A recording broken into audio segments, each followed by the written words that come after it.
What's happening, my friends? It's Cat Sports again, back for another afternoon with the family. As usual, before I get started, let me give a shout out to the JBT community. It's just boxing talk. We're a group of people who just love to talk boxing. And we're always looking for others to join us. And you don't have to have a podcast. The only requirement is you just have to love to talk boxing. That's all. It's Cass, hashtag JBT, Mike Magic. Salute to everyone and welcome to another episode of Cass Sports, the Box Historian. Today, dominant fighters and dream fights. And you know what time it is. If it's Monday through Friday, 2 p.m., it's the Box Historian, bringing you all that boxing history. Boxing is the greatest sport of them all. That's why we love it. Can't get enough of it. How's everyone doing on this Tuesday afternoon edition of Cass Sports, the Box Historian? Let's talk fashion in the building. What's up, Remo? Hashtag JBT. And we're right up on another Wednesday, too. Another episode of Let's Talk Fashion tomorrow morning at 10 a.m. Still early in the week. Just starting out a new week of boxing history. And we're going to be talking about some dream matchups today. You know, those fights between fighters of different eras. They would look like prime versus prime. And then we'll talk about some of the most dominant fighters of all time. All coming to you today on Cass Sports Box Story. Bringing you all that boxing. There we go. Are you playing bare knuckles today, Remo? That's better. Yeah, I miss bare knuckles. Keep me straight. I'm not gonna fuss you out as long as we can get a preview on Let's Talk Fashion tomorrow. Today at 3:45. Yeah, because the show is tomorrow. Preview of tomorrow by the time I come on will be too late. And it's a Pro Box week too. And 4 cards this weekend. The big one being the Juggernaut, Joe Joyce versus Derek Chisora from London, England. And the GOAT back in the ring this weekend after a year's absence. Going after another weight division, heavyweight. Wow. That will be very interesting. And then let's look at what we got coming up the rest of the week. We got tomorrow will be brought to you by Mike Magic, the life and career of Earl the Pearl Hargrove, boxer out of Philadelphia. You know, spent some time in prison when he was young. I think he was undefeated in prison. I think he was up there where B-Hop was in prison, and him and Buster Masters, another boxer, was good friends. Yep. We're going to talk about Earl the Pearl Hargrove tomorrow. And then Thursday, the Boxing in the State series continues this week with Delaware. Okay, we're going to talk about history of boxing in Delaware, some other significant events that occurred concerning boxing in Delaware, and some boxers that came from Delaware, like Dave Tiberi. You know, Dave never became a champion, but he was robbed. He went up against James Toney. James Toney took him lightly. Came in there overweight and got beat, but they cheated and gave it to James Toney. But then they had this situation where the fight was in New Jersey, and 2 of the 3 judges judging the fight didn't even have licenses to judge fights in New Jersey. So that'll be part of the show tomorrow. Yeah, Dave, one of the fighters from Delaware. And Friday, the profile this week is the life and career of Lennox Lewis. Great legendary heavyweight boxer, member of the International Boxing Hall of Fame, had a brilliant career. Heavyweight champion when the new millennium came in. Beat some big names. Pete Holyfield, Mike Tyson. Yeah. Lennox Lewis this week. We look forward to that Friday. And appreciate everybody that's rocking with Cat Sports today for another day of boxing history. Yeah, these dream fights are going to be good. Floyd versus Sugar Ray. We got the fight that I would pick out of all of them, if I could get this to pick a fight to see Prime versus Prime, would be Thomas the Hitman Hearns against James Toney. That would be a barn burner. Two tough guys, man, that would be a war. I can't even call that. What y'all think about that? Prime versus Prime. Thomas Hearns versus James. The Hitman Thomas Hearns versus James Lights Out Toney. Wow. That would be my pick. We're going to talk about that during the show, but that would be my pick. If I could actually pick one dream fight I could get, it would be those two. Yeah. That would be a very good fight. I don't know. I might lean towards the Hitman, but probably wouldn't go to this one. And they both might taste the mat during that fight. So we're going to talk about it. There's Joe in the building. What's up, Joe? Main fights today. Joe says it's a joke, but better be versus Leon Spinks. Wow. Remember how crazy Leon would attack? Yeah, I remember, Joe. Butterbean versus Leon. Wow. That would be something. Leon got to be champion, though, remember? He beat Muhammad Ali. Yep. And had just 7 fights at the time, remember? Yep. Ali took him lightly, came in there and got beat. And that's when the WBA and WBC had split just the first time since the early 70s, because remember, the WBC wanted Leon to fight Ken Norton after that, the number 1 contender, but Leon gave Muhammad Ali the rematch with that way bigger money fight, against Ali. So the WBA kept recognizing Leon as the champion. The WBC recognized Ken Norton. And we had, remember, 4 heavyweight champions in that 4-month stretch. Ali, Spinks, Norton, WBC stripped Spinks and gave the belt to Norton, and then Holmes beat Norton. So that was a crazy period. 1978, 4 champions in 4 months. AB versus Zab Judah. Yeah. Oh man, I would give that to AB if it was the AB earlier was letting his hands go and everything. Yeah, AB would outbox Zab, but later AB that wouldn't let his hands go and all that. I would give it to Zab. So it would depend on which part of AB's career that would occur in. But early AB, I would give the nod to him, but later AB, nah, Zab would get it. Well, I'm saying the AB before Marcos Maidana, I would give him the nod. The AB after Marcos Maidana, I would give it to Zab. That's a perfect way to describe it. Pre-Maidana AB would beat Zab. Post-Maidana AB, Zab would beat him. Yeah, because that was when it seemed like AB kind of shell-shocked after that beating Maidana put on. Yeah. Never was the same after that, But he did get the Pacquiao fight. Yeah. But man, he beat him. Remember, AB said, I beat that boy. No, AB, you didn't. Yeah. But I remember that fight about 2018. But that's a good one, Remo. AB and Zab. Yeah. Pre-Maidana AB, 135. Yeah, I guess 135 was pre-Maidana, right? I always thought AB should have stopped at 140. Because, he was a little small for 147. I always thought. Melanin Queen 27, salute in the building. How are you today?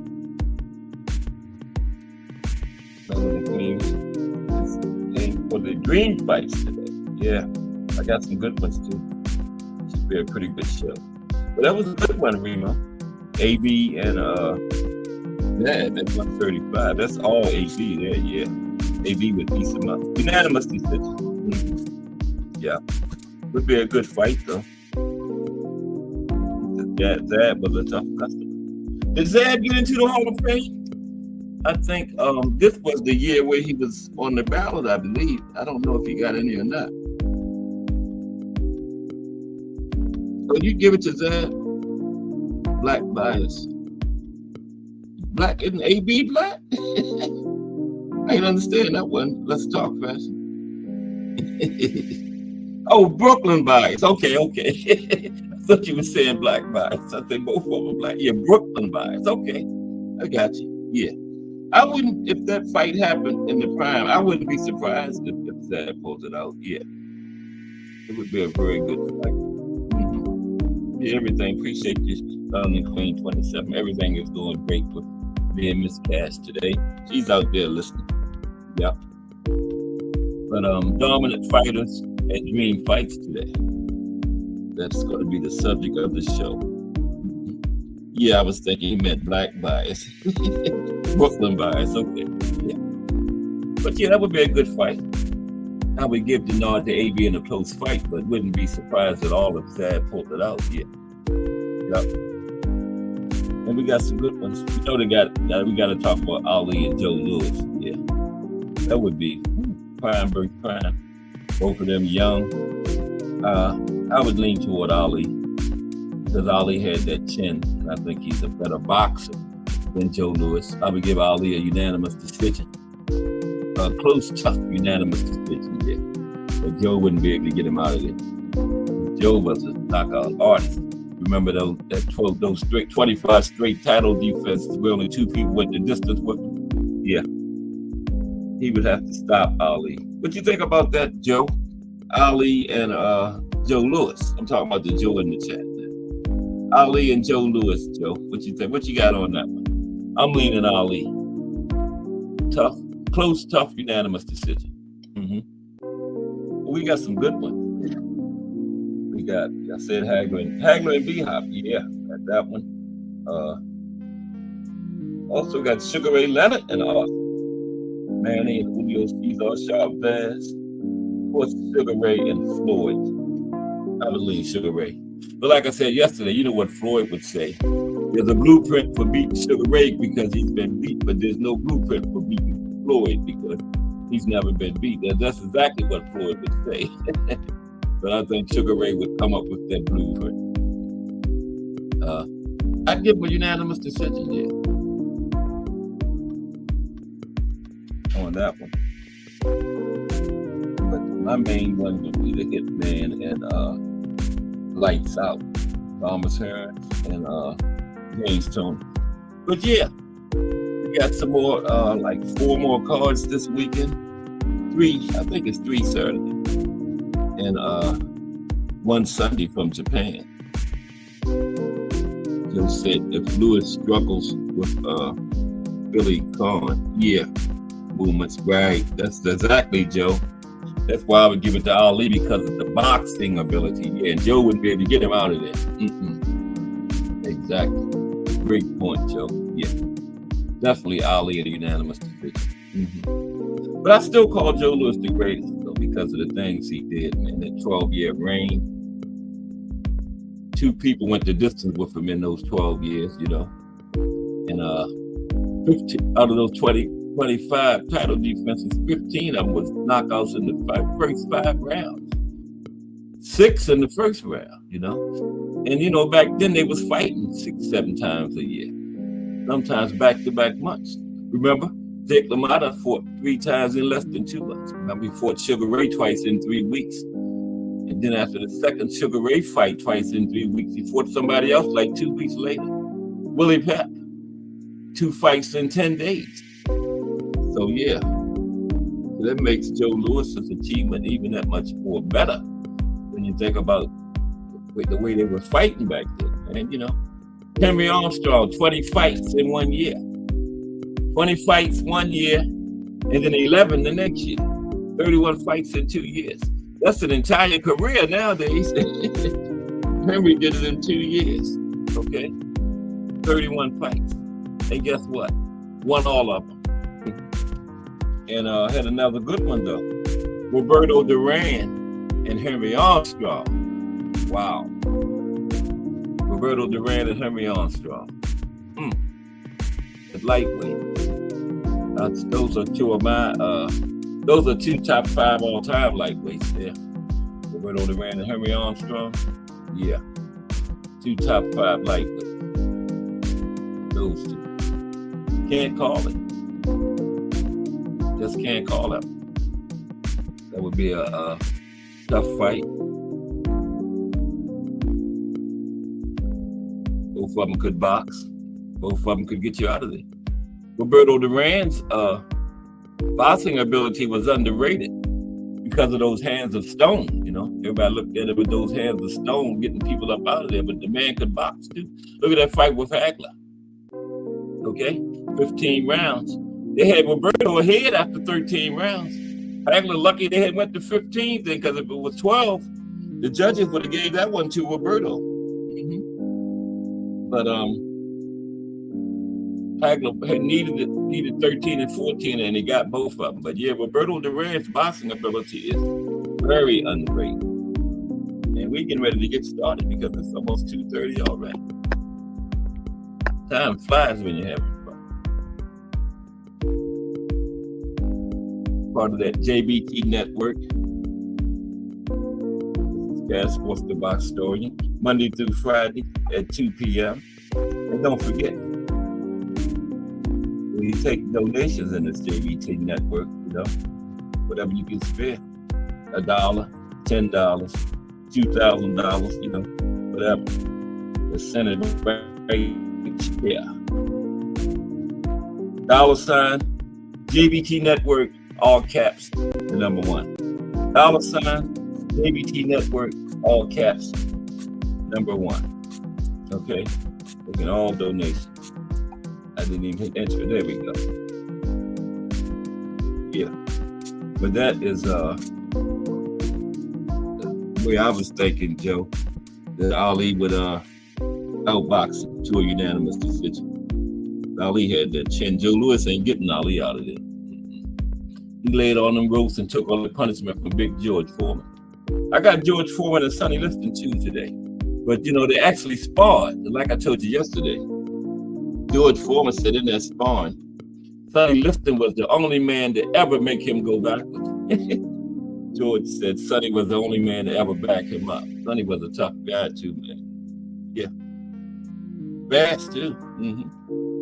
Yep. And Sonny was, him and Mike Tyson was about the most intimidating fighters ever.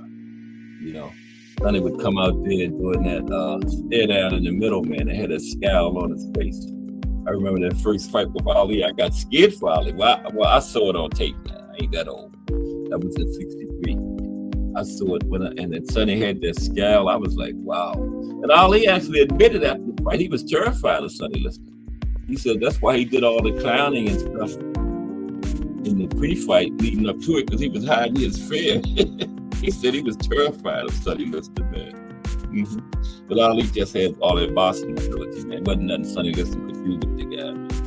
Yeah, Ali made him quit on the stool. Now the second fight, that was clearly close fight, man. Yeah, because they had Sonny's wife and his kid. A lot of people don't know that. The Nation of Islam had put a gun to Sonny's head a couple of days before the fight and told him what he had to do. He had to throw the fight. And then they felt that they didn't get the message across good enough. So that morning, Sonny had left to go to the venue, prepare for the fight that night. And his wife and his child was in their suite. And a couple of Nation of Islam members showed up at their suite and told Mrs. Liston, we're going to be here with you for today. And the guy word to Sonny that they had his wife and his child hemmed up. So what would you do? You know, Sonny threw the fight, man. A lot of people don't know that story, but I heard it from a very reliable source. They had Sonny's wife and his child all day during the fight. So Sonny, you know, did what he had to do, man, through the fight. Yep. But let's get ready to get started. What is the title of the show again? Oh, it is Dominant Fighters and Dream Fights. I knew what it was. We got another raffle or something coming up too. We're working on this. Yeah, laptop. Somebody had a good idea, some tickets to a tank fight. Remember the 2025 Dodge Ram pickup truck? Oh no, I'm just kidding about that, but I'm gonna stop. Okay, let's go with the show today. Dominant Fighters and Dream Fights. I hope everybody's doing okay this Tuesday afternoon. Still early in the week.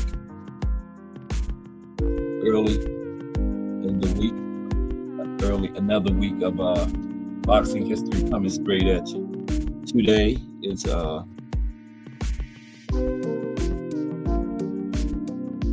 getting the title. Dominant Fighters and Dream Fights. Okay, let's talk about some of these dream fights. Oh my goodness gracious. Equipment is acting up. This laptop is kind of old. You listening, Miss Cass? Christmas is coming. Okay.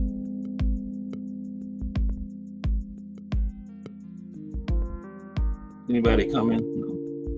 Bill says the Zora Fowley fight just don't look right. His reaction to light punches from Ali. The Rise Podcast in the building. What's up, Rise Podcast? Just right in time. It's 2:30. We're getting ready to talk about dominant fighters and dream fights. That's the Mighty Rise Podcast, that is. Hashtag JBT. The Rise Podcast is part of the JBT. Yes. That's the big YouTube royalty channels in this organization. Just boxing talk. Okay. Let's talk about some of these dream fights. And y'all let me know in the chat what y'all think. You know, who y'all would pick. You know what I mean? Okay. Now, let me drop that down a little bit. Good luck with the total. Turn that damn music down, Cass. Can't hear myself now. Okay.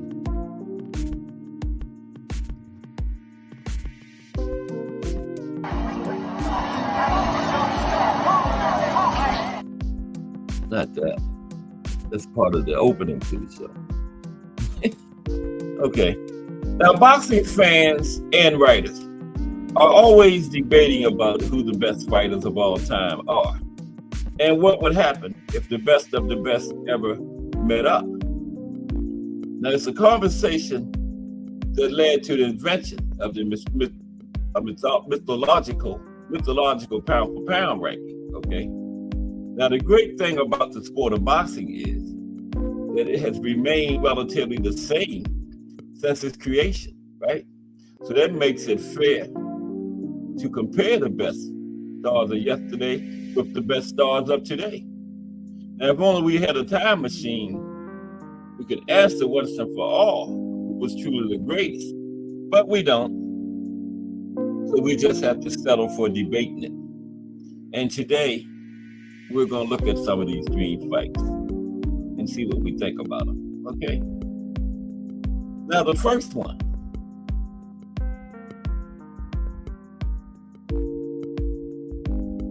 Out of the way. Okay. The first one is Big George Foreman and Sonny Liston. Now, they actually sparred, remember? I told you. George admitted, he said Sonny was the only fighter to make him back up. Hold on for a minute. That's not Big George Foreman or something. Give me a minute, please. The slide display done got all out of whack. I don't know what happened.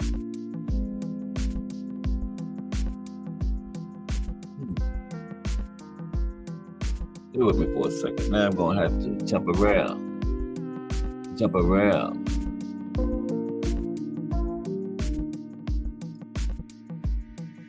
Where's Big George and Sonny at? Bear with me for one moment, please.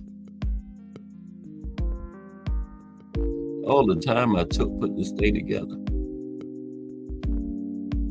Roy Jones. I think it's backwards.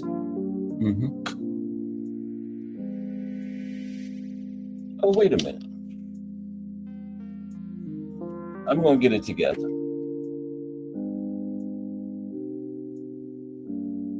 Oh, I know exactly what happened.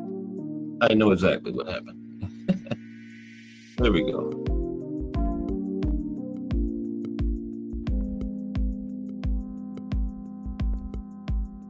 They're gonna get it together.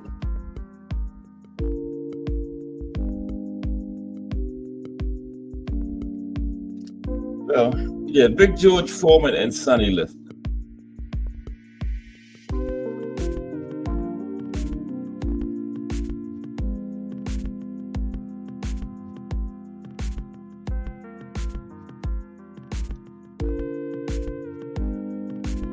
Anyway.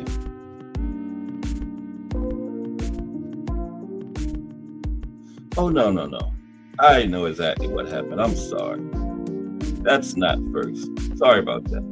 Hope nobody did leave. The first one is Sugar Ray Leonard and Oscar De La Hoya. That was right all the time. There they go. Sugar Ray Leonard, well, that's Sugar Ray Leonard, but the first fight is Sugar Ray Leonard and Oscar De La Hoya. Okay? Now, this fight would be the ultimate pay-per-view blockbuster, right? Plain and simple, because Oscar De La Hoya was the cash cow during his career. And at one point, he made more money than any other fighter ever. And Sugar Ray Leonard was the first fighter to ever make more than $100 million in his career. So this fight, Sugar Ray Leonard and Oscar De La Hoya, would be a pay-per-view blockbuster there, you know. Now, De La Hoya was a 6th division champion. And for a few years, he was the #1 pound-for-pound fighter on the planet. Okay? Yeah, I was right all the time. I don't know how I got mixed up like that. Now, Sugar Ray Leonard, he was the greatest boxer of his generation, right? And he won world titles in 5 divisions. And a fight between these two would probably be at 147 or 154, right? Now, both of these guys are two of the most popular boxers ever. I don't think it would be much of a fight, though, because Sugar Ray would be too fast for Oscar. And Sugar Ray had a better chin than Oscar, too. And Oscar was known for fading late in big fights. Remember the Floyd fight? That's what Roger said. Oscar was going to run out of gas, and he did. Remember, he was known for that, fading late in big fights. So that could lead to a late TKO, but I think it would be a unanimous decision for Sugar Ray and Oscar. Okay, yeah, I was right all the time. Did all that jumping around. Next one is Manny Pacquiao versus Julio Cesar Chavez. Not too good of a picture, but there you go. Manny on the left, Julio Cesar Chavez on the right. I found pictures for both of these matchups. Mm-hmm. Now Manny was #1 pound for pound fighter during his career too for a few years, right? #1 fighter on the planet for a while, and he was named Fighter of the Decade in the 2000s, 2001, 2010. That decade, yeah, Manny ran through that decade like piece of hair, scissors cut into a sheet of paper, man. It was crazy. And he won titles in 8 different weight classes. And there was few better than Julio Cesar Chavez in his era. Remember, he won 87 straight fights before he lost his first fight. And Julio Cesar Chavez was a relentless body puncher. And he had great knockout power too. And he finished his career with 107 wins, 86 of them by knockout, right? And Manny just had he was like the Mexican killer during his career, you know. He beat like kryptonite for Mexican fighters. He beat Eric Morales twice, Marco Antonio Barrera twice. He knocked Oscar out. And he had 4 fights against Juan Manuel Marquez. He won 2, lost 1, had 1 draw. And Julio Cesar Chavez would just be his latest victim. You know, this fight would be fought at a blistering pace, though, between these two.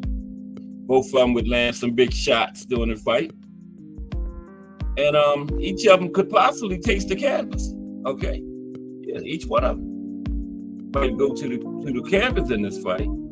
And Chavez would try to attack Manny's body, right, to slow Pacquiao and slow Manny down. But the Pac-Man's speed and southpaw stance would confuse Chavez. And I'll give Manny the unanimous decision in this. Yeah, have to lean to Manny. Now here's a good one. Marvelous Marvin Hagler versus B-Hop. There they go. Now, they never fought, but just a picture I found. Hagler on the right, B-Hop on the left. This would be a good fight. Now, Bernard Hopkins and Marvin Hagler, two of the greatest middleweights ever, right? Just plain and simple. Two of the greatest middleweights ever. Both International Boxing Hall of Famers. Now, B-Hop had 22 years in the ring, man. And he holds the middleweight record for 20 straight title defenses, right? And he briefly moved to light heavyweight, right? And won a title up there. But he fought most of his fights. He did his best damage at 160, okay? Now, Marvin Hagler was the undisputed middleweight champion from 1980 to 1987, 7 years, okay? And he was involved in the greatest 3-round fight ever. The fight where he knocked out Thomas Hearns. That was Fight of the Year, and it only lasted 3 rounds. So you don't even have to say too much more about that. And also had the Round of the Year, round 1, right? And Hagler, 62 wins, 52 of them came by knockout. Now, as far as the fight, Hopkins would be the taller fighter by about 4 inches. And he would use his reach to keep Hagler from getting close to him and hurting him. Now, this would be an ugly fight, right? With B-Hop ducking and dodging and throwing the occasional low blow. You know how B-Hop was. Now, Hagler would eventually be able to overpower B-Hop and land enough shots to win a close decision. We say Hagler by UD. B-Hop would earlier have success with that 4-inch height advantage and the reach advantage, but eventually Hagler would get to him, would walk him down. I got Hagler by close split decision in that one. Okay. The next dream fight is Sugar Ray Leonard versus Floyd Mayweather. There they go. Sugar Ray Leonard versus Floyd Mayweather. Now, Floyd would say, there's a blueprint for beating Sugar Ray because he's been beaten, but there's no blueprint for beating me because I've never been beaten. But there's a first time for everything, right? And this would be it for Floyd.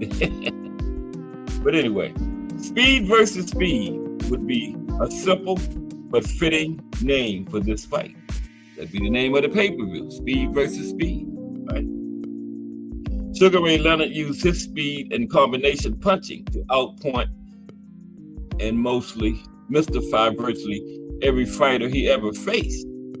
Floyd Mayweather is a defensive marvel who limits even the greatest puncher's abilities to mount a sustained offensive attack against him, right? And Floyd had underrated punching power, right? And he had one of the best straight rights in the business. We talked about that yesterday, remember? That straight right hand. Floyd had a very good one. Yes, he did. Mike Grimm. What's up, Mike Grimm? Talking about some dream fights today, Mike. Right now, we're talking about Floyd and Sugar Ray Leonard, man. Yeah. And the title is, it would be a pay-per-view. And guess what the title would be, Mike? Speed versus Floyd Mayweather versus Sugar Ray Leonard. Now, as far as the fight, this would be an extremely tactical fight, right?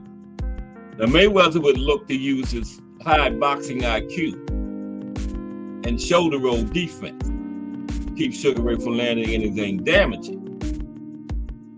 And Leonard is equally as fast as Floyd, right? And I would say Sugar Ray is a little bit stronger.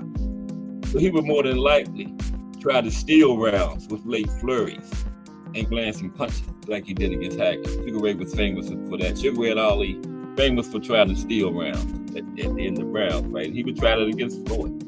In the end, Floyd would be successful in stymieing much of Sugar Ray's offense. But the judges would more than likely give the edge to Sugar Ray. And Sugar Ray would be a little busier, and you know how the judges was with Sugar Ray. It would be no different with Floyd. Close fight, I got Sugar Ray getting it, okay? Sugar Ray by split decision over Floyd Mayweather in that one. Lonnie Lee, hashtag JVT. What's up, Lonnie? Lee fights today, my brother. How are you? Just talked about Floyd and Sugar Ray. You know, close fight. The judges give it to Sugar Ray. They just did, just like they did Hagler. And Floyd is not stopping Sugar Ray. Had a good chin, so Sugar Ray by a close UD. Next one. Mike Tyson versus Joe Frazier. I couldn't find anything with them two together, but there's Mike, because I would pick him to win it, so you know. Mike Tyson versus Joe Frazier. Yeah, you have to get your popcorn, make your bathroom trips, everything before this one starts. You don't want to miss nothing on this one. Now, if Joe Frazier and Mike Tyson had ever fought, somebody would probably have their head knocked off, their shoulders, into the third row. Okay. Between these two, both they have 71 knockouts in 95 fights between them. Now that knockout rate is it's like about 75%, something like that. And 71 career knockouts in 95 fights means that between these two, only one in every 4 guys they face went the distance. 1 out of 4. 3 out of 4 guys Mike Tyson and Joe Frazier faced went to sleep or got stopped, okay? And both of them have fire resumes. And Tyson was the youngest ever heavyweight champion, still is, age 20. And Joe Frazier was the first man to beat Muhammad Ali, right? Now these two, but Frazier and Tyson are the same height. But Frazier would have a 2-inch reach advantage. And Frazier liked to bob and use his Philly shell defense to protect himself from punches. But defense was not usually on Frazier's mind in this fight. Frazier was looking to land one big shot to end the fight. Now Mike Tyson had a similar strategy. He liked to go in and make quick work of his opponents with vicious hooks to the body and head. And on Mike's best punch, however, was probably his crushing uppercut, like we talked about yesterday. That was one when I did the 20 most dangerous punches in boxing. Mike Tyson's uppercut was one of them, remember? Mike Grimm says, Thomas Hearns was outboxing Sugar Ray until he got tired. Mayweather is not going to get tired. Mayweather gets the decision. Okay, Mike. Yeah, but you got to consider those judges, Mike. Those judges always like Sugar Ray. And he had a way of stealing rounds at the end with those flurries, too. Yeah. But Mike says, Floyd will get the decision. Okay. I got Sugar Ray. Now, yeah, Mike's best punch was part of that crushing uppercut. Now, picking a winner in that one is tough. It would probably come down to 2 factors. Who could land first and who could take the most punishment. Frazier and Tyson would go back and forth. But I would think, I would pick Mike in that one, you know, because Mike had that crushing uppercut, man, and Joe Frazier going to be right there. With no backing up in Joe Frazier, you had to back him up. So I got Mike catching him with something. Mike Tyson by late stoppage over Joe Frazier. Joe was standing there with him for a while, but I got Mike stopping him. Next one, Sugar Ray Robinson against Marvelous Marvin Hagler. There they go. Sugar Ray Robinson, Marvelous Marvin Hagler. Just do boxing. What's up, Just Do? Salute. Let's do boxing. Coming up at 4 p.m. That's who I'm warming you up. Joe says Sugar Ray Leonard destroys Floyd. I got him beating him. I didn't have him destroying him, though, Joe, but I had him beating him. But Joe says Sugar Ray Leonard destroys Floyd Mayweather. Wow.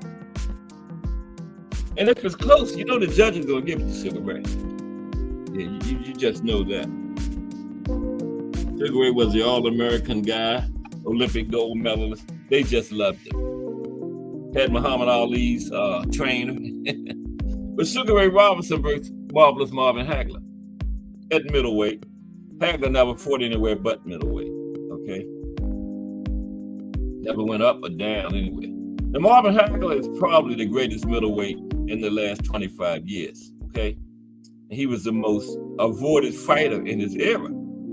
Sugar Ray Robinson is regarded by many as the greatest fighter of all time, period, in any weight class throughout boxing. And Sugar Ray was a slick boxer with devastating knockout power. Sugar Ray could deliver a knockout blow going backwards, said boxing historian Bert Sugar, right?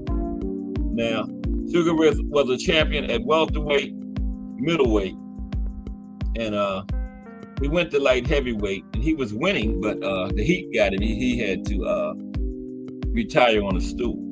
Only time he was stopped. And it was so hot in that fight, they had to change referees. The referee went down before Sugar Ray did, so it was very hot that day. Okay? Yeah, y'all tell me what you think in the chat. Okay? And Sugar Ray finished with 173 wins, 108 by knockout. Now, Hagler versus Sugar Ray would answer the question of who is the greatest middleweight of all time, right? It would be a toe-to-toe war with neither man refusing to take a step back. Now, Sugar Ray's speed would be the difference, and he would earn a decision over Hagler. Sugar Ray by tough, competitive, unanimous decision. Okay, now this is a strange one here. Rocky Marciano versus Roy Jones Jr. Here they are, The Rock and Roy. Okay. Joe says Carlos Monzon set up Sugar Ray. He only won the middleweight championship so many times because he kept losing it. That's a good point, Joe. Right. You got to lose it. If you win it 5 times, I don't know how many times Sugar Ray won it, but say if you win it 5 times, you got to lose it 4 times, right, Joe? That's a very good point. Very good point. Rocky Marciano versus Roy Jones Jr. Okay. Now, Rocky Marciano was as tough as nails. And after an 8-year career, he retired with a record of 49 wins, no losses, 43 of them coming by knockout. Okay. And Rocky became the first heavyweight champion to retire undefeated, and still is to this day right now in 2024. Okay. Only heavyweight champion can retire undefeated. Now we got a heavyweight champion that's undefeated, Usyk, but he's not retired yet. I think Usyk's gonna lose his next fight to the Tyson Fury. Okay. Now Roy Jones was fighter of the decade in the 1990s, right? And at one time, he had a record of 7 light heavyweight championship belts concurrently. Roy became the first middleweight fighter in over 100 years to win a heavyweight title when he beat WBA champion John Ruiz. Remember that? Now on paper, The Rock looks to have the one advantage. Okay? Excuse me. On paper, Rock Marciano looks to have the advantage. But Rocky would actually be the smaller fighter. That's why I said that was strange. Rocky is the heavyweight, but he would actually be the smaller fighter. Okay? And by an inch. And guess how much he gives up in reach? Give him up 7 inches in reach. Now, during his reign as champion, The Rock weighed between 178 and 185 pounds. Never fought over 200. And Jones at his best at light heavyweight, he was at 175 pounds. And the fight would yield mixed results. If Marciano could catch Jones, he would drop him. If he could, as soon as he could If he could get Suzuki in there, he would drop Roy, right? And win the fight. But catching Roy Jones in his prime was nearly impossible. And Jones would use his superior speed and God-given gift to pluck away at the Rock and cut him badly.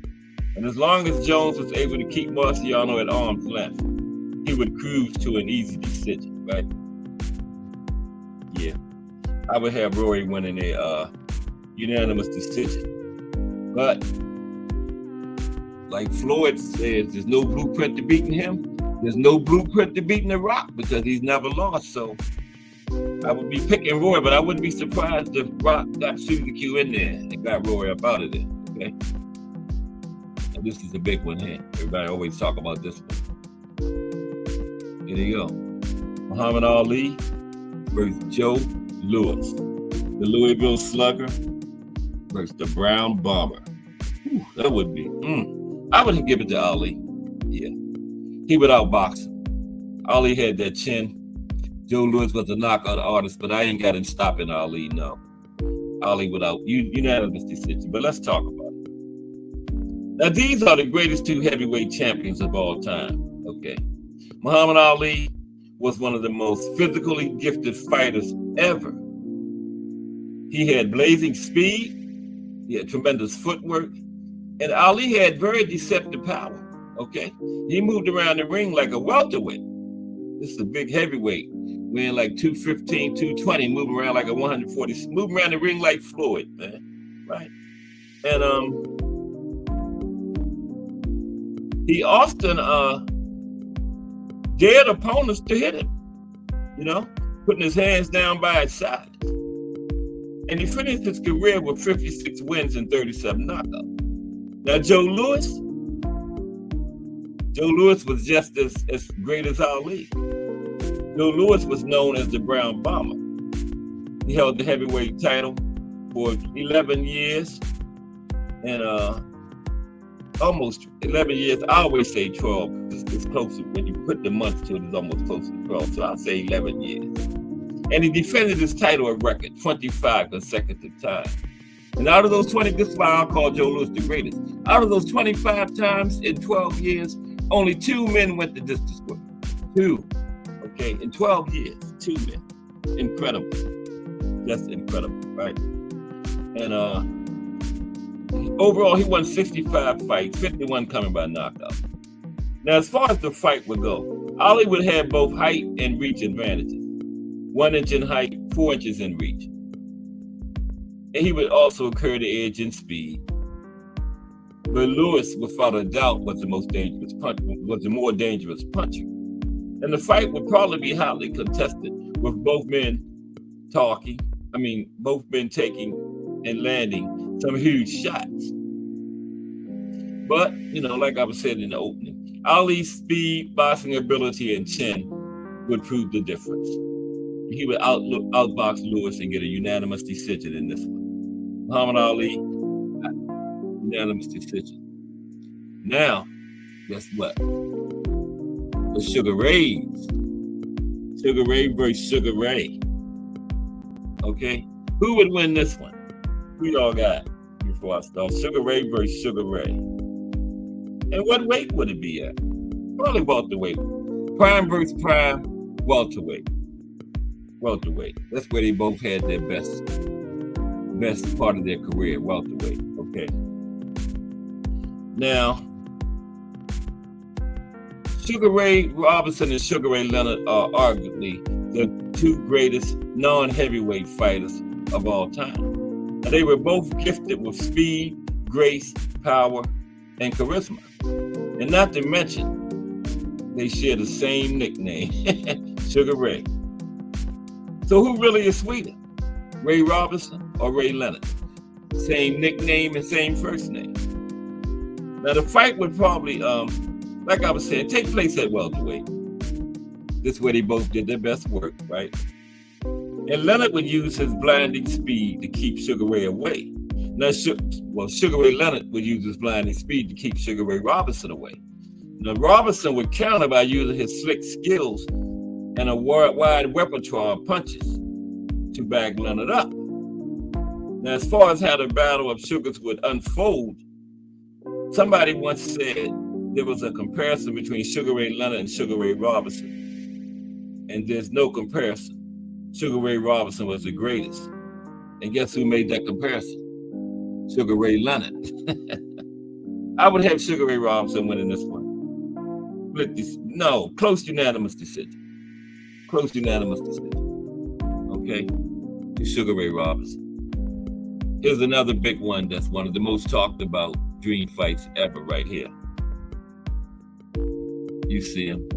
Mike Tyson versus Muhammad Ali. Greg Patterson. What's up, RP? Straight out of New Jersey. Everybody hitting on an appreciation button. Dream fights today, RP. You see them on the screen. That's one of the most talked about dream fights of all time. Muhammad Ali and Mike Tyson. Well, Muhammad Ali had something for everybody, man. I remember as a kid, getting ready to fight George Foreman. We were scared for Ali back then. Around that time, Foreman was destroying everybody, man. And we was like, what is Ali gonna do? But Ali had something for him. Ali had something for everybody, and I think he would have something for Mike Tyson. But let's talk about it. Now, this fight would unquestionably be the highest grossing fight in the history of boxing. I don't care, Floyd Oscar, Floyd Manny, Floyd Sugar Ray, whoever. This would be the highest grossing pay-per-view, whatever fight ever. And might never be matched again if those two had ever met in their prime, man. Especially nowadays. Can you imagine the price of this pay-per-view? Might be $200. I would pay it. I would pay it, man. Can you imagine a pay-per-view in 2024 between prime Muhammad Ali and prime Mike Tyson? And then the pay-per-view buys on it? But anyway, yeah, no doubt this would be the highest grossing fight in the history of boxing. You know, it would feature the two most popular heavyweights of the last 50 years. And it would go down as a fight of the millennium, not the fight of the century, the fight of the millennium, right? Now, Ali was charismatic and fun, and Mike Tyson was violent, vulgar, and full of hate in the ring. Now, could you imagine the press conference? It would be a sports writer's dream to have these two sitting at the same table with Don King in the middle of them. Yeah, that would be something, man. Now, this would be a classic contrast in styles. Ali's speed and grace against Tyson's unearthly power. Now, Ali was poetry in motion in the ring, and Tyson was like a wrecking ball, looking to crush anything in his path. Remember? Now, this would be the most hyped fight in history, and it would be a complete landslide, right? As good as Tyson was, he wouldn't stand a chance in there with Ali, man. Ali would have a 9-inch reach advantage and would be too fast and accurate with his punches, okay? Tyson would not ever be able to get close enough to unleash any of his big shots on Ali. And even if he did get close enough, he would pay dearly for it, right? Ali would piece him up. Now, the fight would unfold similar to Ali's fights with Joe Frazier. Ali would stand on the outside and batter Tyson with straights until both of his eyes were closed up. And at some point, either the referee or Tyson's corner would call the fight, okay? Either Ali would stop him, the referee would stop it, or Tyson's corner would stop it.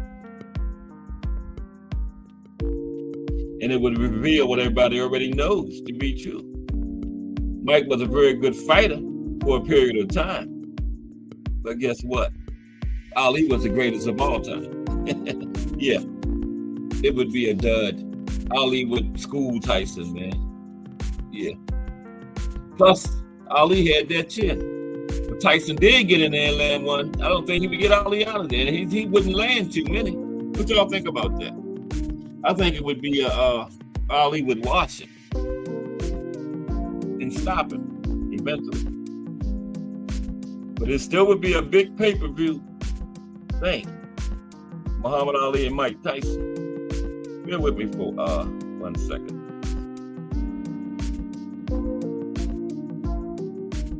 What the hell is that, man? Yeah. You know not to come bother me between two of them. Give me like 2 minutes, please. Don't leave.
Okay, man. Sorry about that. I'm back, man. I shouldn't even, that wasn't even worth going to the door for. But I'm back. Sorry about that. Okay, let's continue. Nobody left. Matter of fact, somebody came in. I appreciate my people. Now, who's next? Oh, okay. Who is that? That's Willie Pep. Okay, bear with me for a second. They done come messing with my door and got me all out of place. Hope everybody's enjoying the show. And I appreciate everybody rocking with me today. Excuse me. Okay, next is Willie Pep versus Pernell Whitaker. And if you love chess matches and defense and stuff, this would be your dream here. You know, couldn't find any of them together. Willie Pep, Pernell Whitaker. The Will o' the Wisp, Willie Pep, Pernell Sweet Pea Whitaker. Okay, this would be a defensive. This would be crazy. Now, this would be a battle between two of the most fleet-footed and greatest defensive boxers of all time, right? Now, at his best, Whitaker was nearly impossible to hit, and Willie Pep was so good. It was said that he won a round without throwing a punch. Now, how is that possible? The other guy must not have threw a punch in either. If he didn't throw a punch, all the other guy would have to do is land one, right? So yeah, I don't believe that. And some people at the fight at ringside was talking about how Willie was piecing the guy up to the body during the round. So how he didn't throw a punch? No. But it was said that he won a round one time without throwing a punch. I couldn't find that fight. I didn't look for it. But a fight between Willie Pep and Pernell Whitaker would be a tactical and technical affair. Now, the man who could establish his offense first would more than likely win this fight, right? Because it would be a defensive battle. Okay. Next, Thomas Hearns and James Toney. Now, if I could pick any fight, prime versus prime, it wouldn't be Ali Lewis, it wouldn't be Ali Tyson, it wouldn't be the Sugar Ray, it would be this fight right here. The Hitman Thomas Hearns versus James Lights Out Toney. This would be my dream match here.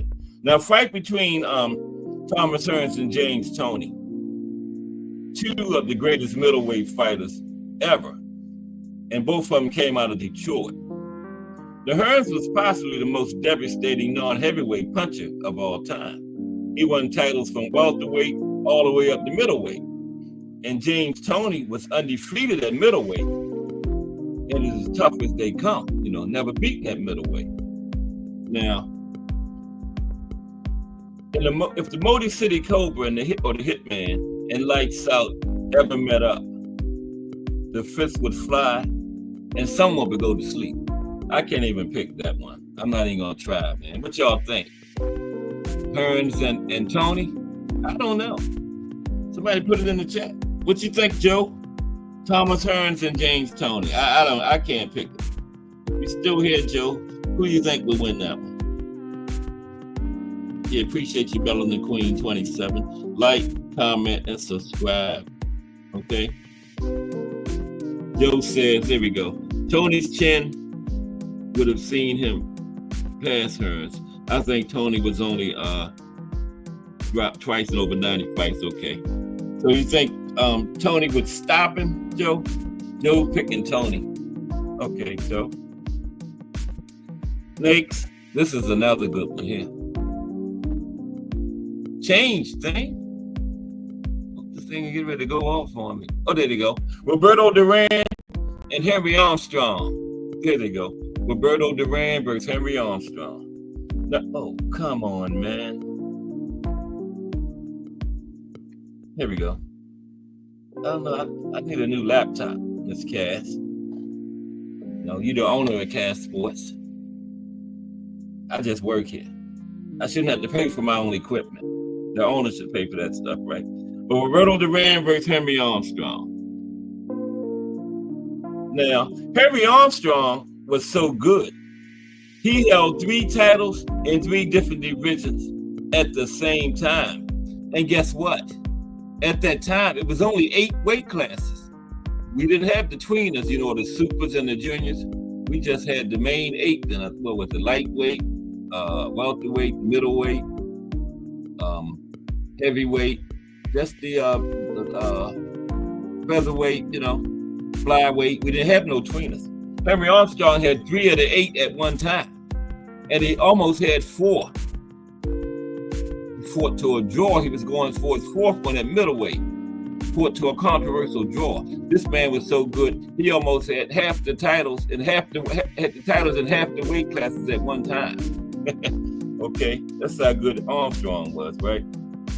And pound for pound, if not Sugar Ray, Henry Armstrong is the greatest fighter of all time. He won 22 fights in 1937. And all this time, I've been saying 20. The man fought 22 times, okay? And guess what? 22 fights in 1 year, 21 of them by knockout, okay? And he reportedly had 11 the next year. And Armstrong won titles between 126 and 147 pounds, okay? And he had 189 career victories. Now, Roberto Duran is regarded by many as the greatest lightweight of all time, including Cass Sports. Duran was a 4-division champion and a punishing body puncher. Remember, the hands of stone. Okay? Now, Henry Armstrong against Roberto Duran would feature 2 of the greatest multi-division champions in history. I can't call that one easy. This is getting tough now, man. I don't know, Roberto Duran and Henry Armstrong. I'm going to leave that one alone. Now, this is what I thought was great. George Foreman and Sonny Liston. They actually sparred, I told you. Mike Masick says James Toney too. Okay, Mike. What y'all think about Roberto Duran and Henry Armstrong? Now, George Foreman sparred Sonny Liston, and he said Sonny Liston was the only fighter to ever make him back up. Okay. Ali didn't make him back up, but Ali made him go down. But yeah, he said Sonny Liston was the only one to make him back up. In his early years, George Foreman was an intimidating force with brutal punching power, right? And he was regarded as the most anti-social fighter around. Yeah, Foreman didn't talk much. It was a tough interview, yeah. Wasn't nothing like he became when he came back. It really was like 2 different people. Not the same fighter in 2 eras. It was like 2 different George Foremans, man. This man was mean, tough, angry all the time, man. But then when he came back, it was like a whole different person. Laughing and carrying on all the time. Like, what damn. But he said he had became religious or something. But it was really like 2 different people, man. If you got to see both of them. And I got to see both of them. First George Foreman and the second, and it wasn't even like the same person. But yeah, in his early years, he was a intimidating force, brutal punching power. And he was regarded as the most antisocial fighter around. The young Foreman was doing his best to intimidate former sparring partner Charles Sonny Liston. You know, they was sparring partners. Now Liston was as scary as they come. You know, he didn't just beat opponents; he bullied them. Liston was the first man to ever knock out Floyd Patterson, and he did it twice. Did it twice, both times in the first round. Okay. And Sonny had an extremely long reach and a good jab that kept opponents off balance before he mauled them with power punches. Yeah, Sonny was another one that could stand up straight and touch his knees, right? He had an 83-inch reach. Sonny was like 6'2" or something. And had the reach of a 7-footer, right? 6'2", and his arms was just as long as Shaq's. Yeah, Joe, that's what I think exactly. Armstrong versus Duran, pick 'em. And that would be my second dream for after Hearns and Tony. It would probably be that one. Yeah, Armstrong and Duran. But both in their primes, Liston and Foreman, this might be a match better suited for a steel cage or a prison yard instead of a boxing ring. Yeah, Sonny Liston in the 1970s, George Foreman, yeah. They might have to put them in a cage, man. Both men are ranked in the top 20 in Ring Magazine's greatest. Both of them in the top 20 in Ring Magazine's greatest 100 punches of all time. And a fight between the two would be action-packed, violent, and short. I would have to pick Foreman on that. I think Foreman was a bigger puncher than Sonny. Okay, I really do. I would have to pick Foreman on that. Yeah. Okay. This is an interesting one here. Come on. Yeah, there you go. Vladimir Klitschko and Larry Holmes. Did he, y'all? This is a very interesting one. Vladimir Klitschko and Larry Holmes. Wow. This time is getting away from me. 20 after 3. Yeah, I was on here for 10 minutes. But it was like 2:30 or something. 20 after 3. Come on, man. Okay. Vladimir Klitschko versus Larry Holmes. Now, the headline for this fight would be underrated. You know, Larry Holmes is one of the best heavyweight fighters, period. And he won his first 48 fights and defended his title 20 straight times. And he got cheated. Michael Spinks never beat him, okay? He defended his title 20 straight times, second only to Joe Louis, who had 25 straight defense. And if they wouldn't have cheated Holmes against Spinks, Holmes might have passed Joe Louis. Yeah. Now, Holmes is usually overlooked by the fans of the sport and historians, right? Very underrated. And so is Klitschko. You know, Klitschko, he didn't get undisputed in the 4-belt era, but he had 3 of them at one time, right? And he was one of the top pound-for-pound fighters in the world during his era, right? And at one stretch, he won 13 straight fights by stoppage. Now, Klitschko is 6'6" and 3 inches taller than Holmes, but both of them had the same reach, 81 inches. Klitschko is a little bit better defensively, but both fighters have exceptional jabs. Both of them, those were 2 good jabs, Holmes and Klitschko. And Holmes has the tougher chin, and that would probably decide the fight. I would lean Holmes on that one. Yeah, I would lean Holmes. No doubt about it. Hope everybody's enjoying the show. I certainly am. Joe says Larry would have let Raw Spirit knock him out. Vlad did. Okay. Please don't insult Larry Holmes. That one, yeah. Okay, Joe. Okay, how about this one? This one is Sugar Ray Leonard versus Oscar De La Hoya. What is that? I don't know what that picture is. Sugar Ray Leonard versus Oscar De La Hoya. Okay. Anyway, this fight would be the ultimate. Oh, I did that. Damn. I'm going backwards. I got some more. I did that one. I'm sorry. Sorry about that. Yeah. Didn't I do that one? That was the first one. Yeah, I got a few more. I've got about 10 more. Everybody's enjoying it. Yeah. I don't know how I got turned around like that. Now, okay. Oh, goodness, man. Oh, bear with me for a minute.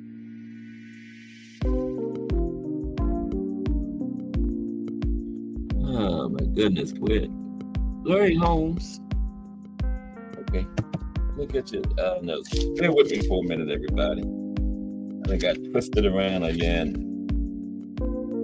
Vladimir Klitschko and Larry Holmes, right? Where are they at?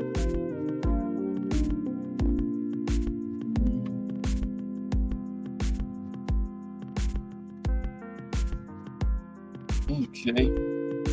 Let's see what we got here.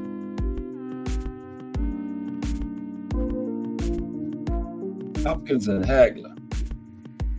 Did I do that one? No.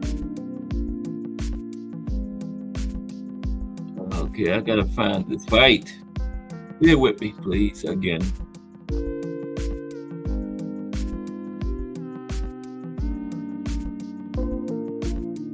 Come on, man.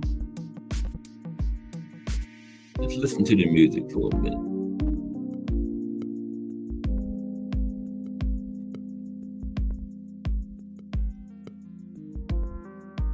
Anyway, Hopkins and Hagler. That ain't them.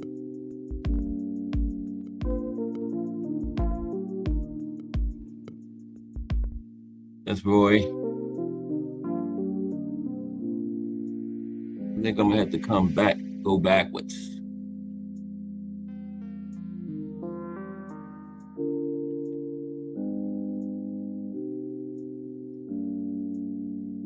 Yeah. Okay, Hopkins versus Hagler. There's Hagler. Now, Bernard Hopkins began his career as a power puncher, but he gradually developed into the cagey technician, okay, toward the end of his career. And he soaked in literally every lesson from 4 decades in the ring, right? And B-Hop knew all the tricks in the book, right? And he knows where he is in the ring at all times, right? Creates angles, sets traps to throw his opponents off their game.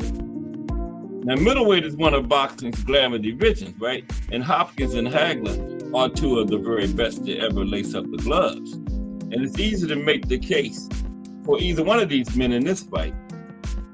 But the edge would narrowly have to go to Hagler, okay? Because of the boxing ability. Now, B-Hop is a master at setting traps and making his opponents pay, right? And Hagler was the type of fighter, he could be frustrated and lose his mental focus.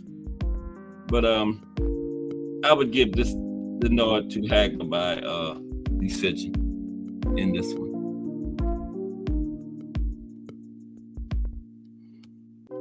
I don't know how my slide display got off like that, but it's off.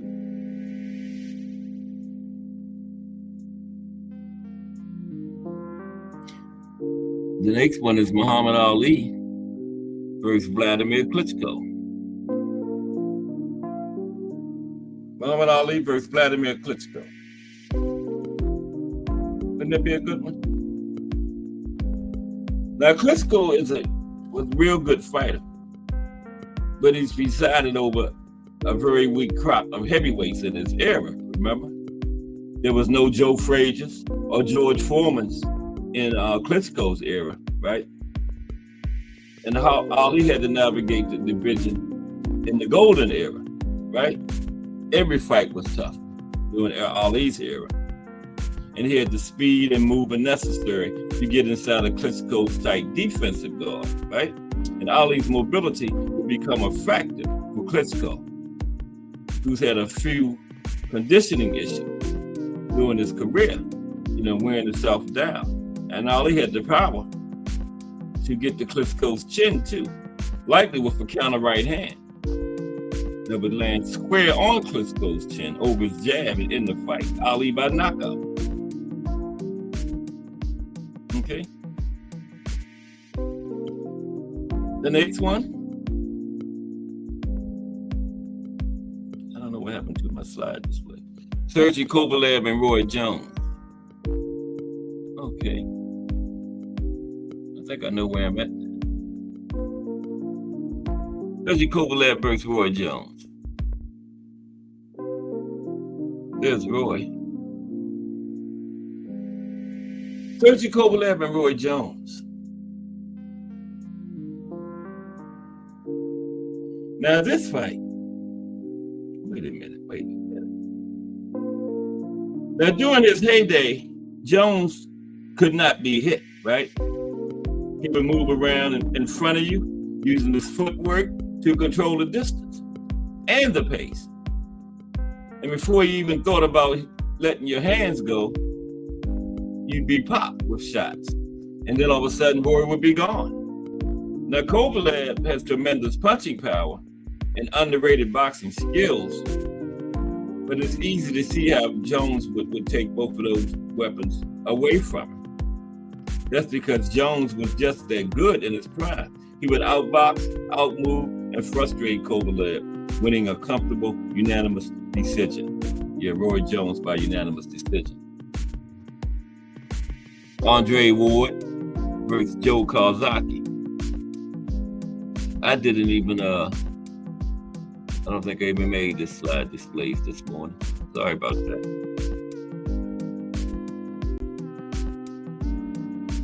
I'm still looking though. I don't have them. Yes, I do too.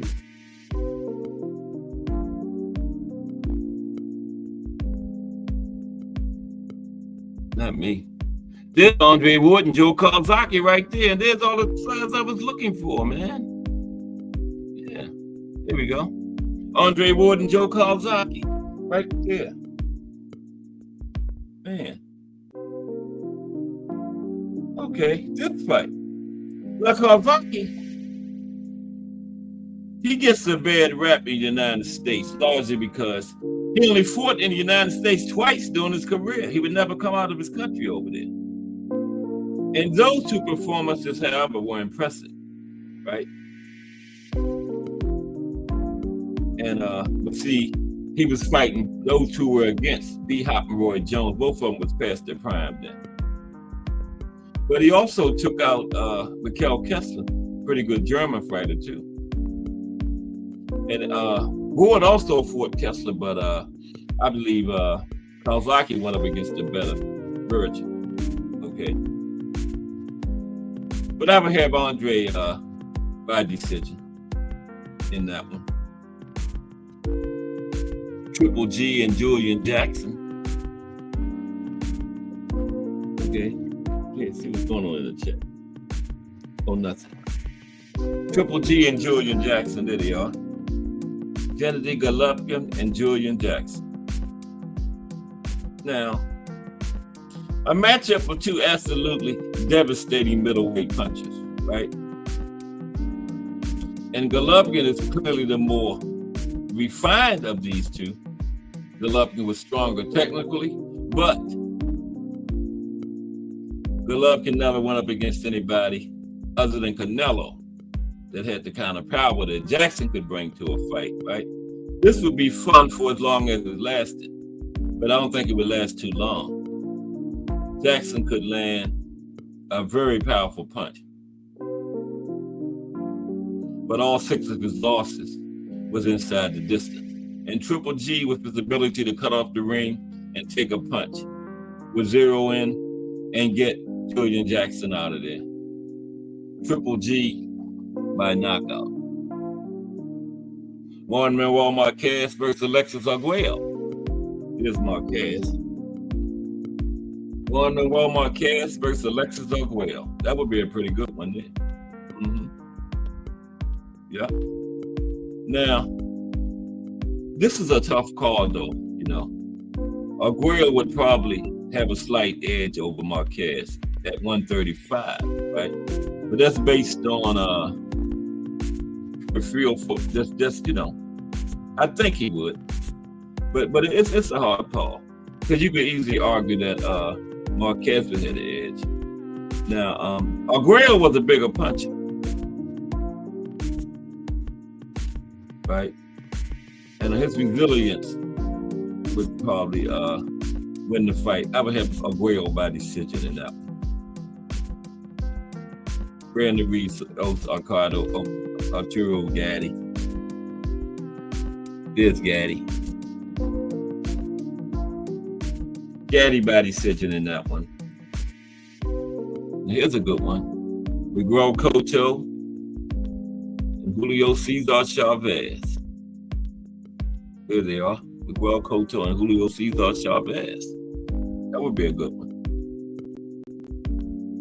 Now,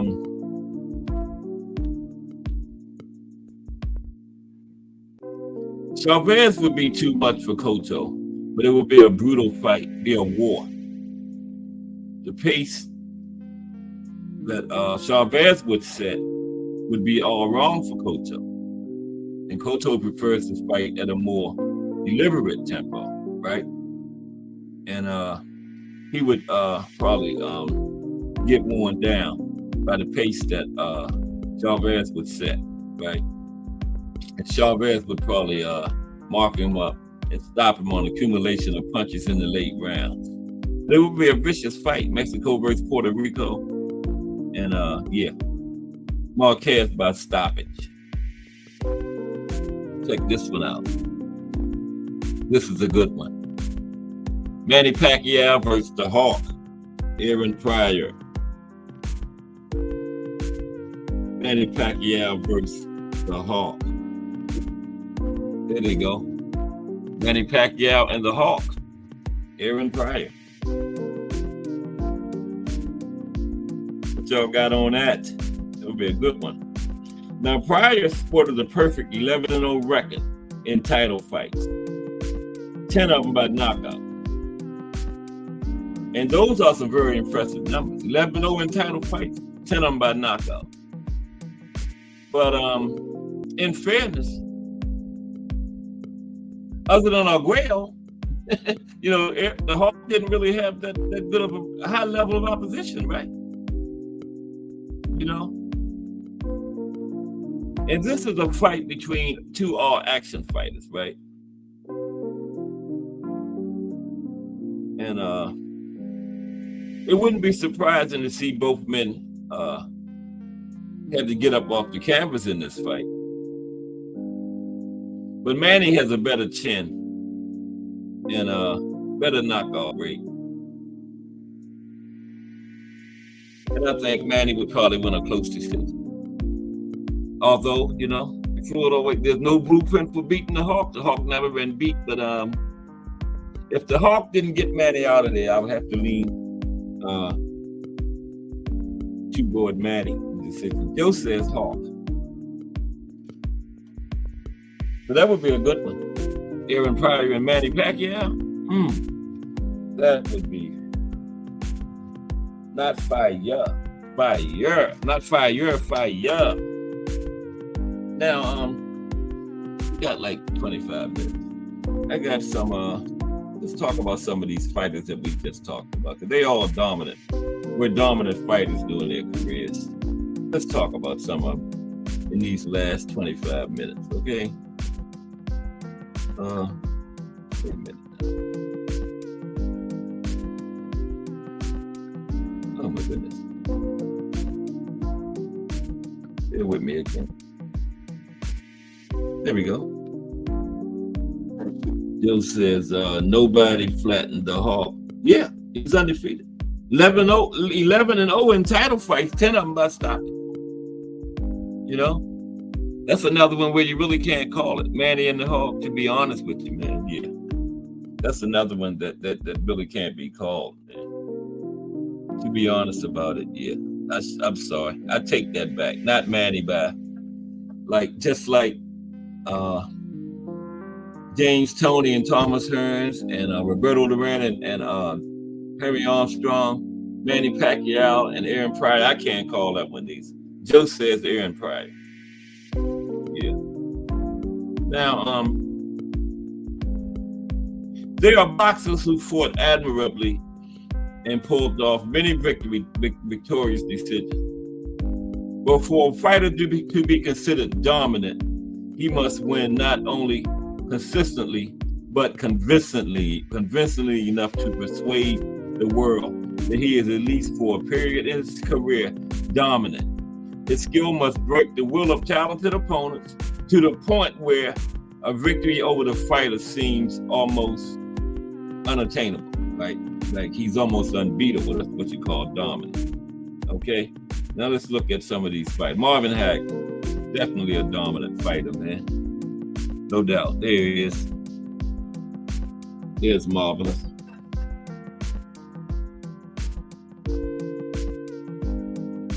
Now, of the many outstanding fighters in the mid-level weight divisions in the 1980s, Roberto Duran, Sugar Ray Leonard, Thomas Hearns, Marvin Hagler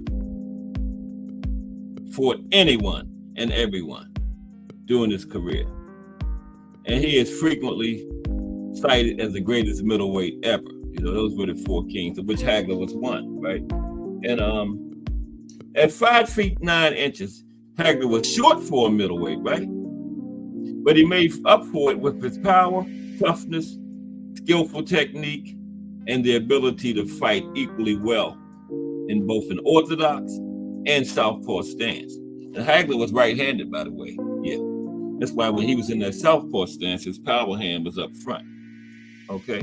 But he fought equally as well, orthodox or southpaw. Now, Hagler was from New Jersey, home of Just Do Boxing and Ray Patterson. Okay? And he defeated Roberto Duran, Sugar Ray Seals, Mustafa Hamsho, Hearns, Alan Minter, among others. Beat some big names. Hagler had a fire resume, man. But the fights he's most famous for was against 2 fights. The first one, Thomas Hearns. The fight was simply called The War, right? It lived up to the nickname. This fight was Fight of the Year, and it was just 3 rounds. And it also had Round of the Year in it, right? And the other fight was against Sugar Ray Leonard. But, you know, it did not end well for Hagler. I thought he won it, but it ended up in a split decision for Leonard, right? One judge had it 115, 113 for Hagler. One had it 115, 113 for Leonard. And the last one had it ridiculous, man. 118, 110 for Leonard. That judge should have never judged another fight. And guess what? Hagler retired after that fight and never came back, never returned to the ring. But you know the story now. Sugar Ray ducked him because Hagler didn't retire right away. I think it was like 14 or 15. Sugar Ray was the one retired after the fight first. And Hagler stayed around for like 15 months, over a year, trying to get the rematch. And Sugar Ray was adamant. I'm retired, man. I'm not giving you no rematch. So Hagler finally gave up after 15 months. And guess what happened? Guess who came out of retirement a month after Hagler retired? Yep, Sugar Ray Leonard. So if anything is a duck, that's a duck right there, man. I don't care. And I love Sugar Ray Leonard, one of my favorite fighters, but he ducked that second fight with Hagler. He ducked, that was a duck. What y'all think, man? The man stayed around 15 months. And when he retired, Sugar Ray didn't wait. He came back the next month. So Hagler should have came back the month after that. Sugar Ray probably would have retired again. But yeah, Sugar Ray ducked that rematch with Hagler. Okay? He most certainly did. Roy Jones Jr. Another dominant fighter. There he is. Roy Jones Jr. Right? And by the way, Hagler had a final record of, I believe it was 62-3. Really, it was 63-2 because they robbed against Sugar Ray. So 63-2, that's what I say. And those other 2 losses was back in the 70s, you know, before, you know, he had reached the top. But once he reached the top, he never lost again. And he didn't lose to Sugar Ray. Roy Jones finished his career with a record of 54 wins, 7 losses, right? And Roy is the poster child for stayed around too long, man, you know. The one we saw at the end of his career was only a shell of the Roy Jones earlier in his career. Now, around 2003 is when Roy was at the top of his career, right? He was 49-1. And his only loss was due to a disqualification against Montel Griffin. Remember, the referee said Roy hit him when he was down. And in the rematch, Roy knocked him out in the first round. Okay, that was his only loss at that point, 49-1. He got disqualified, okay? But Roy never got the credit he deserved for his career, though, in part because he never seemed to have that marquee fight, right? And people suspected that he might have been ducking certain fighters. But nonetheless, he was an exceptional boxer. Roy Jones Jr. I put him on the list of dominant, right? And so this guy here too, the Big Bear, Sonny Liston. Ali called him the Big Ugly Bear. I call him the Big Bad Bear, but his official nickname was the Big Bear. Okay? Ended his career, 50 wins, just 4 losses. Now, Sonny Liston, just those 2 words were enough to strike fear in even the most courageous fighter in the 1950s and early 60s. I told you, Ali said he was terrified of Liston going into that fight. He said that's why he was clowning and acting so crazy at the press conference. He wanted to hide how scared he was, man. Yeah, okay. But when he got into the fight, he just let his natural ability take over, and Liston was no match for him. But Ali admitted he was terrified, man. Now, Liston was an ex-convict with underworld connections, right? An intimidating appearance, extraordinary punching power, and tough as nails ring fest. I told y'all the story the other day about he was in prison, right? They was picking on some black inmates, and Sonny said, this got to stop. So him and 2 other gang leaders went to the part of the jail where you could go. Every prison got there. You can go and get it on. Even correction officers go there and settle their beef sometimes. But anyway, Sonny went in there with 2 other gang leaders, and Sonny walked out, and they had to go in and carry the other 2 out. But anyway, yeah, Sonny won the heavyweight title in 1962. First round knockout over Floyd Patterson. And he repeated that in the rematch with another first round knockout. And he easily was one of the most feared fighters in boxing history. I think him and Mike Tyson was the most feared ever, Sonny and Mike. And here's another dominant guy. Y'all agree? Guy here. I would call him dominant. It's Young George. Young George Foreman, yeah. I would call him dominant. For the appreciation look. Yes, okay. 21. I'll take it. Okay.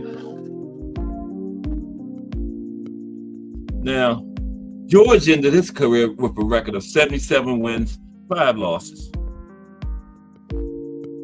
And he's probably more famous today as an entrepreneur, that George Foreman grill. More than a boxer, He was once the most feared fighter in the sport. He was in between Sonny Liston and Mike Tyson.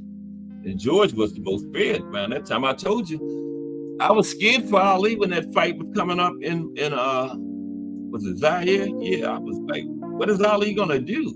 Because Foreman was just destroying people around that time, man. Remember, he knocked Joe Frazier down 2 times, 3 times in the first, 3 times in the second, and stopped him in the second. At one point, you had Joe Frazier was running, and George Foreman was right behind him. Frazier bounced up off the mat and started running. Look at the fight, man. He did. So I was like, what is Ali gonna do? But Ali had something for him. But anyway, you remember that down goes Frazier, down goes Frazier, down goes Frazier, Howard Cosell. Now George was he was once the most feared in between Sonny and Mike. Now he was tall for his era at 6'4", and he possessed exceptional punching power. And he's responsible for the most famous call in history, the one I was just talking about, down goes Frazier. George Foreman, right?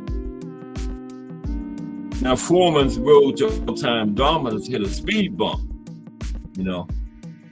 over there in the jungle in Zaire against Ali. Yeah, they kind of took a little bit of his visibility away from him. There's Bruce Gas, Cannabis, Education, and Entertainment TV. Oh, Bruce, you missed a good one, man. We was talking about these dream fights.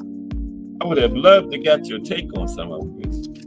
Yeah, but Joe would drop some gems in there as usual. But salute, Bruce Gas.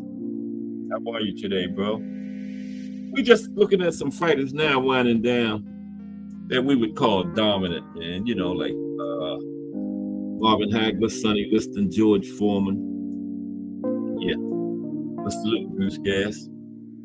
Cannabis, Education, Entertainment TV. Like I always say, I can't think of anybody that could educate you more on cannabis than Bruce Gas. Or is more entertained by cannabis than Bruce Gas, right? Yeah. Bruce Gas sitting on the show with that big bong sitting up there smoking like a chimney, man. I haven't seen it, but salute, Bruce Gas. Good to see you, my brother. Yeah, Bruce Gas. That's the same Bruce Gas from Bruce Gas Boxing, Jazz, and More. The History Channel he got over there, yeah. Okay, but yeah, George Foreman, I would call him dominant. Who else? I got like 20 of them. We're not going to get them in. I didn't know that green fight part was going to run so far. Gene Tunney beat Jack Dempsey twice, right? But Jack was much more popular than Gene. But yeah, Gene beat Jack Dempsey 2 times. Jack was part of that big fight back in the 20s. Gene was part of that long count fight where Jack knocked him down. And guess what? Gene Tunney had a record of 82 wins, 1 loss, 3 draws. He never lost at heavyweight. He lost to Harry Grieve at light heavyweight. Right, Joe? I believe it was Harry Grieve. Yeah, but he only had 1 loss, and it was at light heavyweight. But it didn't match Rocky's record because Rocky was undefeated at heavyweight. Gene had 1 loss. And that long count fight in the rematch with Dempsey, what that was, that fight was the first fight because normally when the referee was counting the other fighter, didn't have to go to a corner. He could stand right there and while the referee counted. But that fight, they started sending him to the closest neutral corner. So Jack didn't go to the corner right away. And people said he threw it. But I don't think so. I think he wasn't used to it. That was the first fight they started using that neutral corner. And people said he threw the fight to give Gene time to get up. But the referee wasn't counting. So if the referee had been counting, Gene might have beat the count. But, the referee not counting, stay there and get as much recuperation time as possible. I don't think Jack threw the fight, They were just starting that new rule, go to the neutral corner, and Jack wasn't used to it yet. Yeah, that's all that was. Mm-hmm. Ann Wolfe. She was dominant. There's Ann. Yeah. Ann, what was Ann's record? Ann also only lost 1 fight. She had 25 fights during her career, only lost 1. That's dominant, man. Yeah. Ann Wolfe, regarded by many as the hardest puncher in the history of women's boxing. And guess what? Remember Henry Armstrong had 3 titles at the same time? Ann had 4 at one time. Okay. 4 weight divisions. Not 4 different belts in one class. I'm talking about 4 different weight classes, okay? Ann Wolfe did. That's what I call dominant, right? Here is Jack Dempsey. Now that was dominant, yeah. Jack was heavyweight champion from 1919 to 1926. Lost to Gene Tunney, like I just said. And Jack was one of the most popular, not boxers, just boxers, one of the most popular athletes.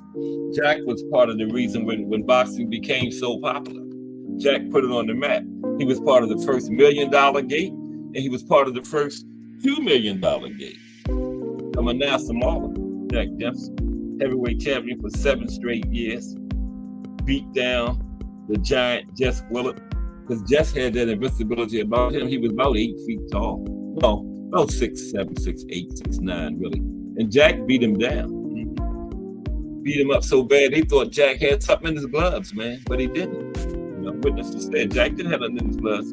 He just beat that man's behind that bad. Jack Dempsey. Both Klitschko brothers. They kind of underrated. But they, over the years since they retired, they started getting their props. There they go, the Klitschko brothers. Yeah, Vladimir and Vitaly Klitschko. Yep. What was Jack Dempsey's record? Tell you his record doing 66 wins, 6 losses, 11 draws. They always had a lot of draws back around that time. I don't know why, but they just did. And the Klitschko brothers, Vladimir, well, I don't have their record. But yeah, they ruled the heavyweight division for years. Promised their mother when they were first getting into boxing that they wouldn't fight each other. But they probably wouldn't have anyway, you know. The brothers, you know, that's bad being against your brother. Wouldn't happen. Regina Hamage, she was another dominant women's fighter. Regina, now guess what? Regina had 56 fights in her career. She won 54, lost 1, had 1 draw. I call that dominant. I got some more, but I'm running out of time. Let me do one more. Got to do the Will o' the Wisp. And this is dominant because this man right here, Willie Pep, Cash Sports did a top 10 all-time pound-for-pound list. The Will o' the Wisp is number 3, okay?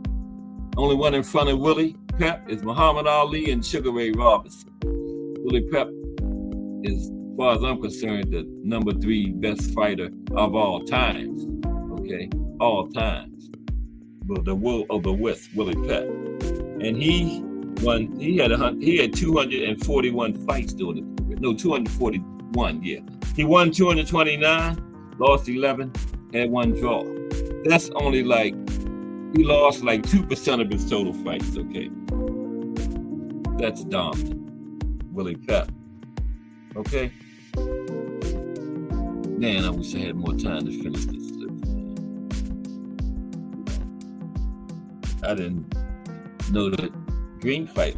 Joe Louis, you know, the Brown Bomber. Let me see if I can just say their name. Because I know Mike Tyson.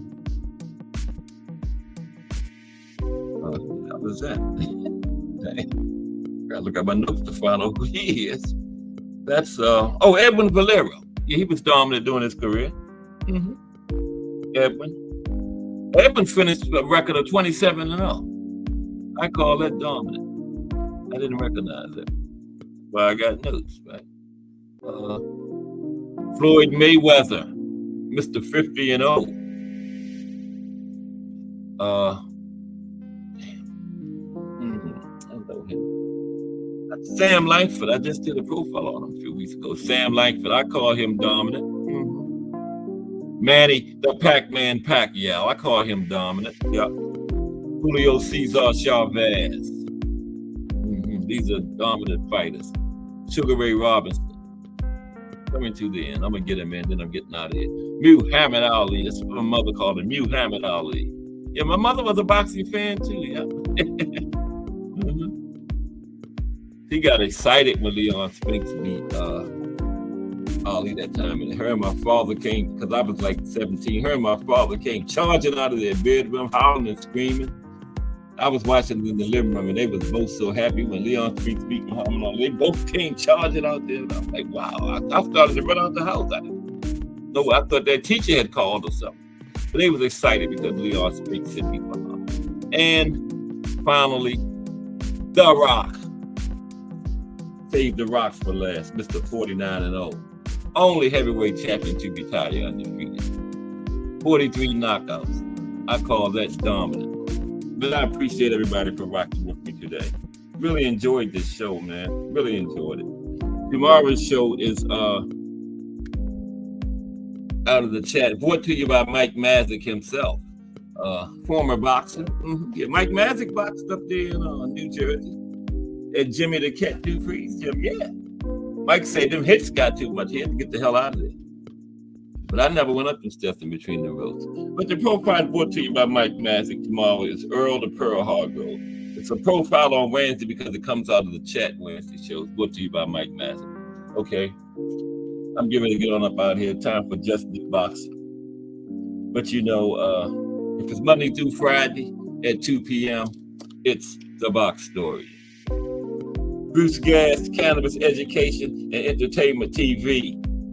Ray Patterson, Just Do Boxing. Lonnie Lee, hashtag JBT. Mike Rim, The Mighty Rise Podcast, hashtag JBT. Melanin Queen 27. Joe, appreciate all them gems you dropped in there to J. Joe. Appreciate your $1. Let's Talk Fashion. Oh shit, I forgot the damn preview. I'm sorry, Rico. Hashtag JBT. Man. Mike Mazik.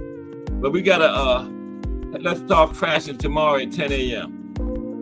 Gonna be fire, I guarantee it. Mike Mazik, Miss Cass, hashtag JBT. The executive director of Passport said, I need a new laptop. Okay. But I appreciate everybody for rocking with me once again. I think this was a very good show. One of the ones I've enjoyed the most bringing this one. See you tomorrow at 2 o'clock. Just Do Boxing, straight ahead. This is Cass Sports. Everybody have a great afternoon. Appreciate everyone 1,000%. See y'all.